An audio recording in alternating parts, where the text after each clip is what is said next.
Assalamualaikum warahmatullahi wabarakatuh. Perkenalkan saya Anissa Safahoria dengan nomor induk mahasiswa 200024283 dari kelas H Program Studi Ilmu Hukum.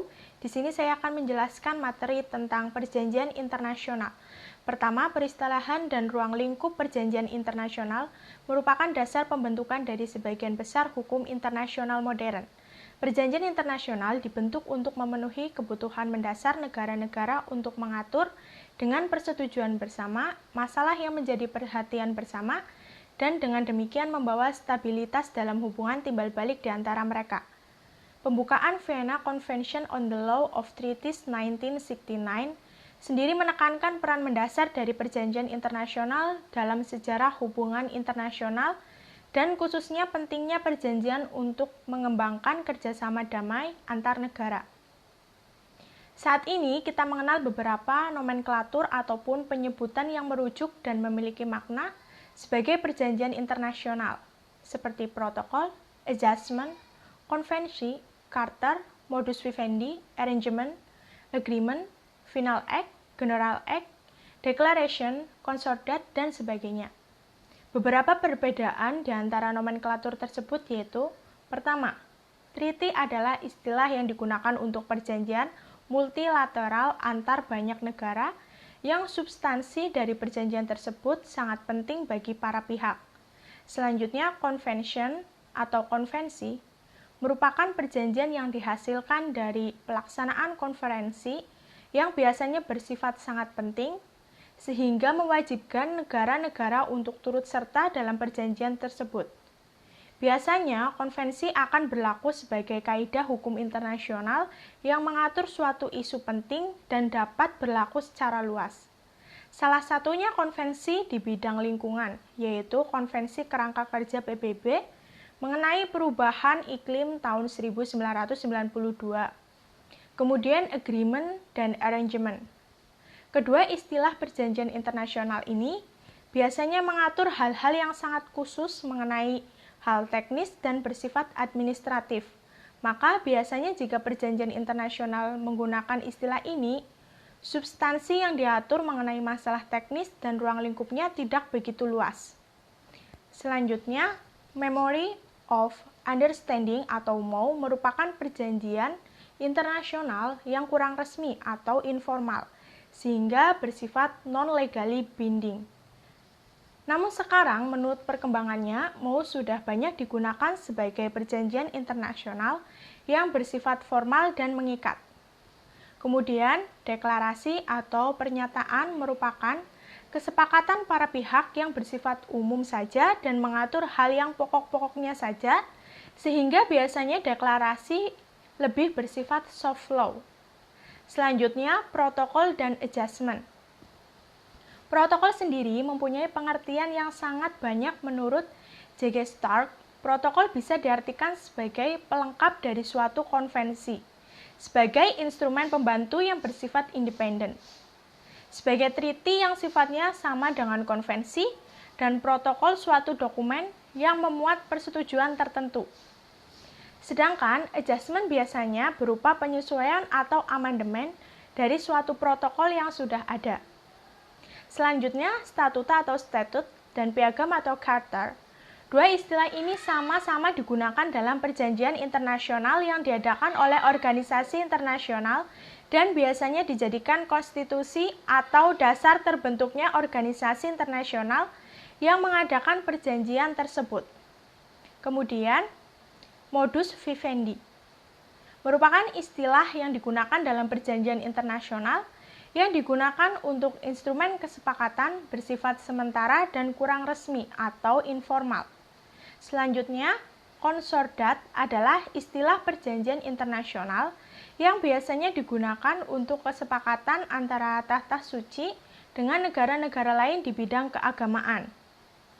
Kemudian, agreed minutes atau summary records atau record of discussion merupakan suatu kesepakatan antara wakil-wakil lembaga pemerintahan tentang hasil akhir atau hasil sementara dari suatu pertemuan teknis.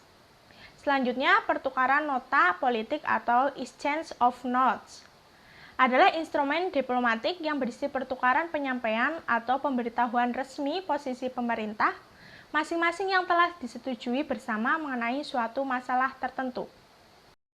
Walaupun ada banyak istilah yang digunakan, akan tetapi secara sederhana perjanjian internasional dapat diartikan sebagai perjanjian yang dilakukan oleh subjek-subjek hukum internasional dan menimbulkan suatu akibat hukum, yaitu timbulnya suatu hak dan kewajiban yang diatur berdasarkan hukum internasional.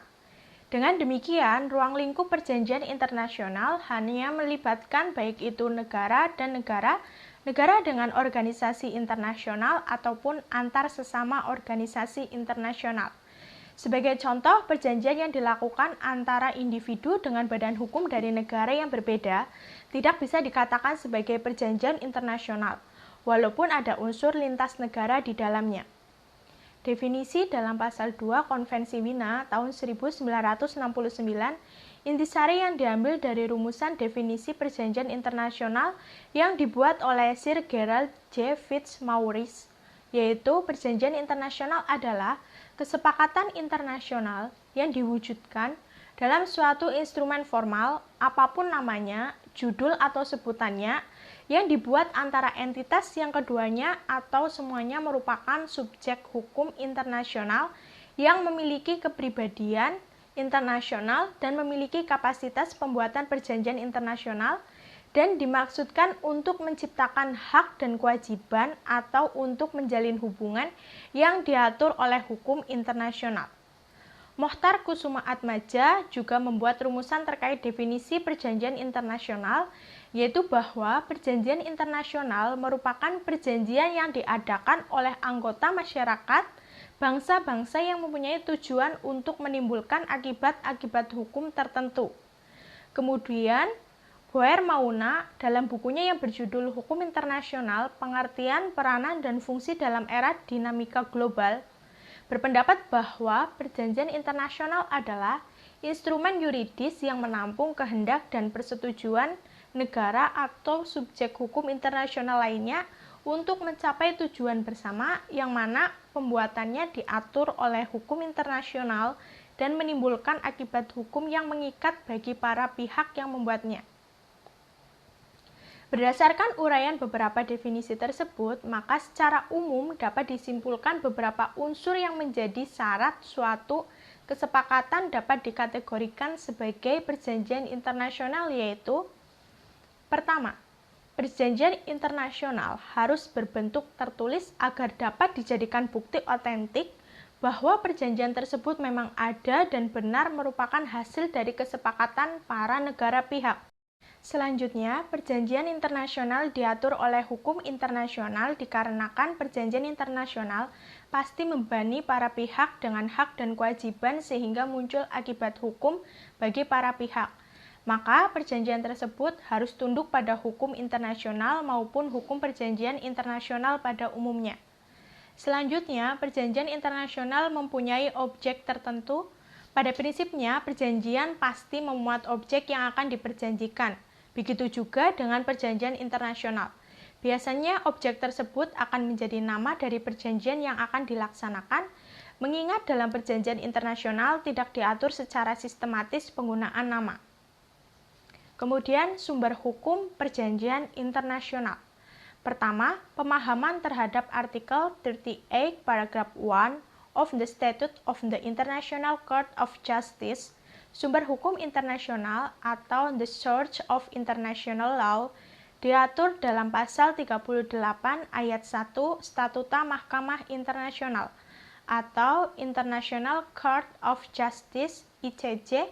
Ketentuan tersebut menentukan bahwa mahkamah yang mengemban fungsi utama untuk memutus setiap perkara yang diajukan kepadanya harus memutus perkara berdasarkan hukum internasional yang mencakup: pertama, perjanjian internasional atau international convention baik bersifat umum maupun yang bersifat khusus yang merupakan ketentuan-ketentuan yang diakui secara tegas oleh negara-negara yang berserentak. Kedua, kebiasaan internasional atau international custom yang merupakan praktek yang bersifat umum dan diterima sebagai hukum. Ketiga, prinsip atau asas-asas hukum umum yang diakui oleh bangsa-bangsa beradab.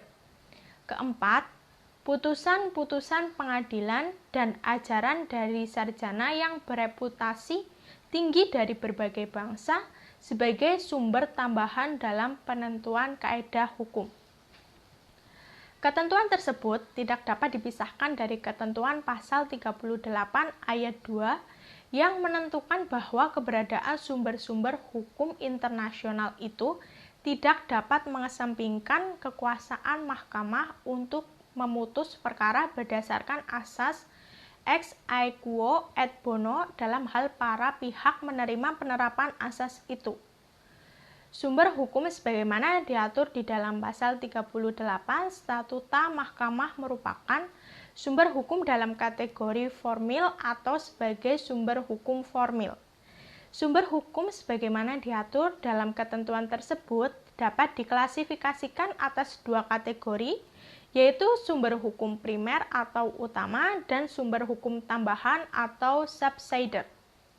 Kedua, Vienna Convention on the Law of the Treaties 1969, Vienna Convention on the Law of Treaties yang ditangani pada tanggal 23 Mei tahun 1969 yang selanjutnya disebut sebagai Konvensi Wina tahun 1969 merupakan suatu perjanjian internasional yang mengatur terkait ketentuan pembuatan perjanjian internasional. Konvensi tersebut merupakan perjanjian internasional yang naskahnya disusun dan disiapkan oleh International Law Commission, yaitu lembaga ahli di bawah naungan Perserikatan Bangsa-Bangsa yang bertugas mendorong perkembangan dan kodifikasi hukum internasional. Pemberlakuan Konvensi Wina 1969 sebagai dasar di dalam melakukan hubungan untuk membuat perjanjian internasional sangat diperlukan bagi masyarakat internasional. Karena di dalam Konvensi Wina terdapat nilai-nilai norma hukum kebiasaan yang dapat diterima oleh masyarakat internasional. Ketiga, the Vienna Convention on the Law of Treaties between States and International Organization or between International Organization of 1986. Konvensi Wina tahun 1986 memiliki arti yang sangat penting bagi masyarakat internasional, terutama dikaitkan dengan pertimbangan berikut ini. Pertama, sebagai suatu perjanjian internasional multilateral, Konvensi Wina tahun 1986 ini memiliki fungsi sebagai salah satu sumber hukum internasional modern. Sebagai sumber hukum internasional, Konvensi Wina tahun 1986 ini akan diposisikan sebagai instrumen hukum untuk melihat hak dan kewajiban subjek hukum internasional. Kedua, sebagai suatu instrumen hukum internasional yang secara eksplisit mengakui posisi organisasi internasional dalam masyarakat hukum internasional. Konvensi Wina tahun 1986 ini tampaknya telah memiliki implikasi yang cukup signifikan dalam sistem hukum internasional modern. Selanjutnya, bentuk-bentuk perjanjian internasional. Perjanjian internasional pada dasarnya terbagi ke dalam dua bentuk, yaitu yang tidak tertulis atau unwritten agreement atau oral agreement, dan tertulis atau written agreement. Iwayan Partiana menjelaskan bahwa perjanjian internasional tidak tertulis adalah sebagai berikut. Pada umumnya merupakan pernyataan secara bersama atau secara timbal balik yang diucapkan oleh kepala negara, kepala pemerintahan, atau menteri luar negeri atas nama negaranya masing-masing mengenai suatu masalah tertentu yang menyangkut kepentingan para pihak. Pernyataan sepihak oleh pejabat negara yang diterima secara positif oleh pejabat atau organ pemerintahan negara lain. Sedangkan perjanjian internasional berbentuk tertulis merupakan bentuk formal yang biasanya digunakan sebagai aturan-aturan hukum internasional karena menjamin kepastian hukum dan kejelasan dari isi perjanjian tersebut. Kemudian, jenis perjanjian internasional. Selain perbedaan bentuk yang telah dijelaskan di atas, perjanjian internasional dapat dibedakan berdasarkan jenisnya, yaitu pertama, Perjanjian internasional dari segi jumlah pesertanya.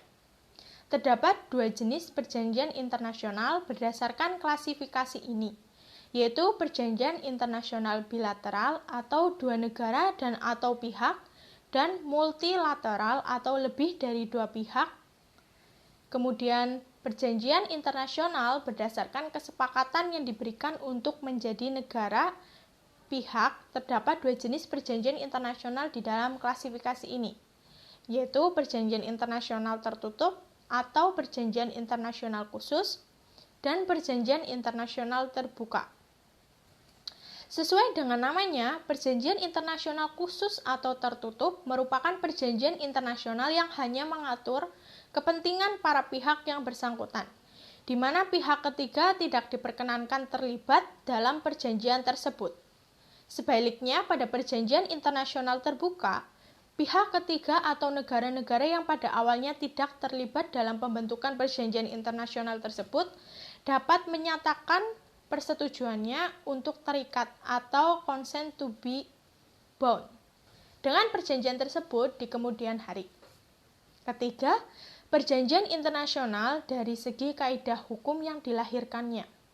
Klasifikasi ini memiliki kaitan erat dengan jenis perjanjian internasional sebelumnya dan membagi perjanjian internasional ke dalam tiga bagian lagi, yaitu perjanjian internasional yang melahirkan kaidah hukum khusus yang berlaku bagi para pihak yang terikat, atau kaidah hukum khusus yang berlaku dalam kawasan atau regional tertentu, dan kaidah hukum yang berlaku secara universal atau umum. Keempat, perjanjian internasional berdasarkan bahasa. Suatu perjanjian internasional dapat dirumuskan dalam satu bahasa, dua bahasa, atau lebih, dan yang dirumuskan dalam satu bahasa tertentu saja yang sah dan mengikat para pihak, dan atau yang semuanya merupakan naskah sah, otentik, dan mempunyai kekuatan mengikat yang sama.